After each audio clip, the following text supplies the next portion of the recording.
Hello, my name is Julie, and today I'm having a short interview with Ace, who is a marketing operation manager at Woolworths. Ace has 6 years of experience in digital marketing at Woolworths, one of the major supermarket retailers in Australia. Besides his corporate roles, he also works as in personal projects, creating content about finance and investing across social media platforms. So thank you, Ace, for joining this interview today.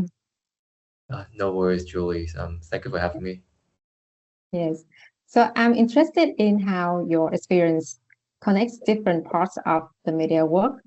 So to start, can you tell me a little bit about your role at Woolworths? Sure. At Woolworths, currently I am a marketing operations manager. What I do on a day-to-day is we have a team who execute digital marketing campaigns, sending out email marketing, SMS marketing, as well as push notifications for different channels within Woolworths. Mm-hmm. In Woolworths, we work primarily in the Everyday Rewards programs, and we have different partners. For example, Woolworths at its own partner, Big W, BWS, Healthy Life, Petstock, Ample, Westpac, ANZ, uh, American Express, and a few other more.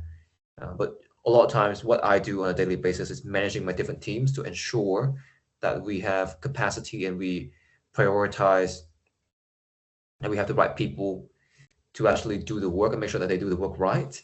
And Mm-hmm. also ensuring that, uh, yeah, so mainly it's one part is capacity management and the other part is project management. So looking at Mm-hmm. capacity, looking at risk, looking at implementation and project planning overall. Yeah. So I think that's the bulk of what Oh, I believe. well, fascinating. This sounds like an incredibly enriching kind of job. Well, I'm just quite curious, like with such a huge customer base across Australia, how do you manage and communicate with customers effectively? Um, well, there's a few things. So on my current role, I would say it retains more in quality assurance and process management rather than directly strategizing or different communication strategies with customers. But at the moment, we have a few different pillars. We have one being that ensuring that the legal side of the communication, so ensuring that we say the right things, that we Mm, the right data for our customers, and we communicating in a way mm, that we ensure that the customer's data is safe. Um, mhm, Two, is assisting with the marketing team who actually does the strategizing, the connection between the business with the customers. We help mhm, them with providing feedback in terms of what is the open rate, what is the engagement rate. So how do customers engage with different emails, push notifications, and app offers? And with those information, we help the marketing team to understand what offer connects to which type of customers. Because as you can know, there are so many different types of offers you can give to customers, but there are so many different type of customers too. So our job here is to provide those insights to the marketing team so that they can actually connect and provide the most suitable experience so that customer can engage and make it mhm. the easiest experience for customers to go in and shop at Woolworths. And that's, I think, primarily how we talk to customers, how we communicate. Just finding and making sure that customers at every touch point can get the right offer and also be connected to the right product and connected to the right partner that we deal with. Yeah. Yeah. Oh, wonderful. It's very effective, right? Like, and I think the credibility is Yeah, also important, right? for sure, for sure. Yeah. So, That's some of the most important thing as well. Just having that reputation, right? So as yeah. you might have known, a lot of companies out there, for example, Optus, right, have had a data breach, which have created a big drop in the reputation and credibility. I myself am a customer of Optus in the past, and that has really raise a lot of concerns with how I use their products, if I even want to receive marketing communications from them.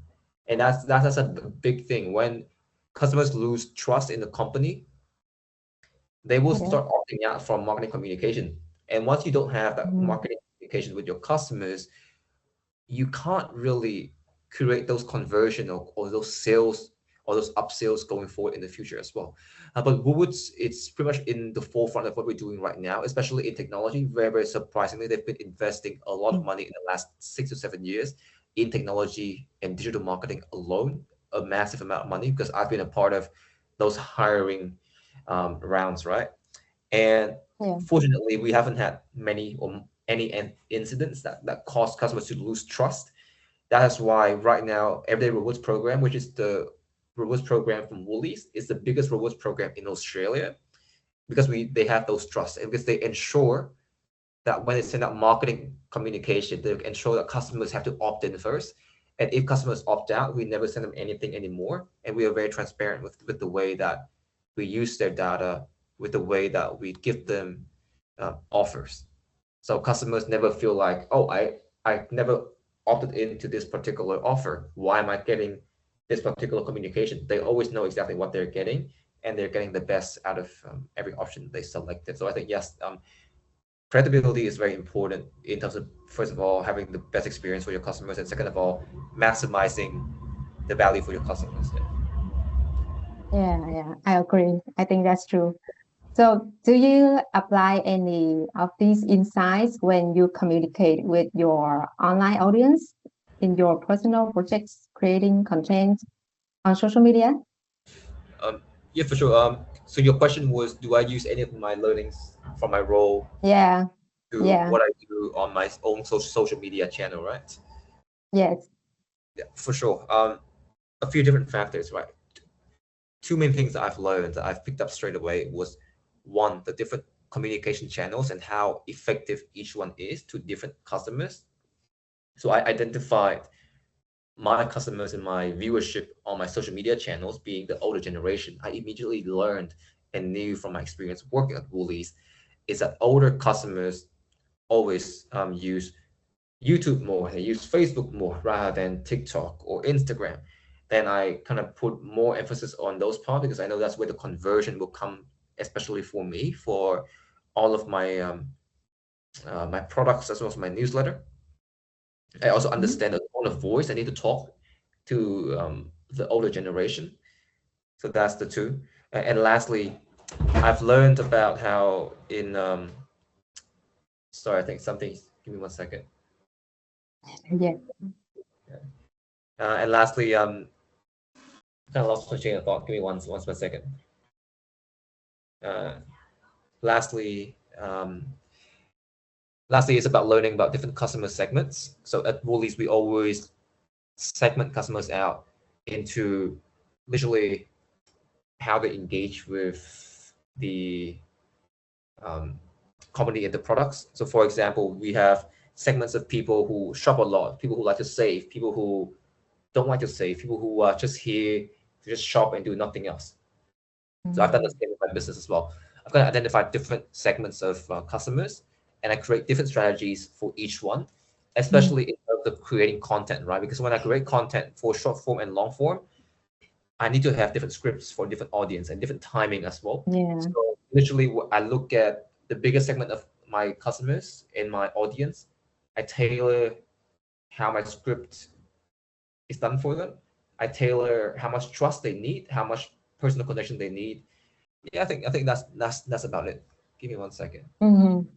Yeah, I understand. So, your content is about finance, which Yeah. is, I think, it's a quite sensitive topic to communicate on social media. So, how do you build trust with your audience online, especially with the rise of AI generated content and deepfakes nowadays? Right. So your question is because my content is all about finance. Can you repeat Mm-hmm. about what's the issue with my customer? Can you repeat that part? I mean, how do you build trust with your audience? Like, how they trust your content about finance because it's related Yeah. to money and Like Yeah. they gonna be invest in something they don't know. Yeah. Yes, for sure. So trust is usually built with a few things, right? Trust is built with personal connection, and trust is built with seeing proof of something that has been built, right? And consistency, Yeah. right? So how I aim to Yes. build those three are the three main things that I knew was needed when I need to build trust with my customer, because trust is everything. Trust is how they keep viewing. Trust is how we build now a loyalty following, and trust is how you kind of build conversion if you do have different products going forward in the future. Um, so first, when we talk about personal connection, from time to time, I provide them with some of my personal stories, day in the life, week in the life, Q&A, showing them my vulnerable side where I've made mistakes as well, so that they can relate. Talking in a more personal tone, so not too formal. Um, and lastly, um, yeah, just synchronizing those um, high level information and knowledge with Mm-hmm. some personal touch into that. And that's kind of how I built personal connection. I'm still trying to improve that more and do more of that. Second one is seeing evidence improve. I've shown them the framework, the process that took me from the start to where I am today. I've transparently shared with them how I've done that, uh, my progress from zero to my current portfolio. Mm-hmm. That's the second one. And the last piece is about consistency, and Mm. how consistent they see my content is what I really based on my conviction, or am I what, or is what I'm saying just based on trends, right? So a lot of times you see people who make trendy content, they just change their ideas based on exactly what's happening out there in the market, and that is what people call a sellout on social media, and they tend to not trust those people because they know they're not in there to be who they are, but they are in there just, to maximize their profit. People don't trust those type of people, so I try to be very consistent with what I say. And when I realize I'm wrong, I do acknowledge that with everyone. I do tell people that I've made mistakes. I'm still learning, and that's kind of how I Mm-hmm. try to build trust through transparency, through showing evidences and showing some personal touch with my life. Yeah. Yeah, yeah, I agree. Consistency and show people transformation. Like people love to hear story, right? Yeah, exactly. Yeah. And this is my last question. So, based on your experience, what skills do you think are important for people who want to work in media on or digital marketing today? To work in digital marketing, what skills do people need to work in Mm, a digital marketing job? Is that right? yeah. Yeah, Yes. so working for a company in a digital marketing job, right? Mm, Yeah. First of all, they have to identify exactly where do they want to get into digital marketing. Digital marketing is so wide, right? You have email marketing, you have UX UI designing. Well, technically, yeah, you have copywriting, you have for email designing, you have uh, the data more technical side as well. You also have the strategic side, which is doing only um, marketing strategizing. You have marketing operations, which is what I do. There's so many different ones. It depends on that. You kind of have to choose which path do you think is the best. Now, ideally, I would like to recommend something that is not AI replaceable. mm, Right now, in email marketing, we're seeing a big rise in AI into that field. If you've seen a few reports, they would have said like AI can easily replace anything coding related. So email marketing is very much in that part. Same with the more technical data part as well. Uh, One could argue that UX and UI, as well as designing overall, um, is somewhat replaceable by AI, but you still need someone to actually use the AI to design those. Um, but I do believe that it might be a case where there is still a job for those designers. They just have to know how to use AI. However, there is also a very strong case for uh, marketing managers who strategize different marketing campaigns to actually use those AIs to design. So perhaps those roles will still be around. I believe any role that is strategy related will still be around um, going forward in the future. So that might be something that people want to get into. But again, those roles, a good thing is they do have entry roles for those one. Usually they call them marketing executive. In Woolies where I work, they call the very entry level marketing coordinator. That's kind of how you make your way up. Marketing coordinator, marketing executive, marketing manager, senior marketing manager. Then you go to higher and higher and higher. That role is more about strategizing. But of course, when you start at the lowest level in those roles, you think you have creativity, but you don't because you're constrained by the branding. Because of course, brands want consistency. You're constrained by the legality. So a lot of times you're there to learn and just follow and just provide pretty much very admin related jobs. It's only once you get to the marketing manager role is where you start having more of a voice to say what you want to design, what you want to test, different strategies. But that kind of makes sense, right? Like you learn in uni all of these things about strategies so that eventually you get to use them. It's like learning how to use a gun. Like when people bring you to the army or the battlefield, they won't let you use it straight away. Only once you know how to do the other basic things. So I think that's probably where I think is the most useful for people to learn.